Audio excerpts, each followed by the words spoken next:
సరే ఇందుకు ఏం తెచ్చావు? నీకిష్టమైనవి.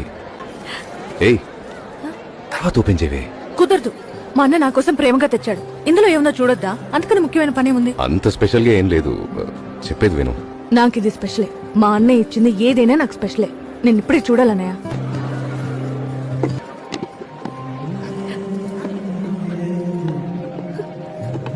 ఇవన్నీ తీసి ఇప్పుడే అలంకరించుకున్నా. ఆశగా ఉంది. మా అన్నయ్య నాకు తీసుకొచ్చి ఇచ్చాడని వేసుకుని ఫోటోకి పోజ్ ఇస్తాను. సరేనా? పెట్టుకోరా, నీకేరా. నువ్వే పెట్టన్నయ్య.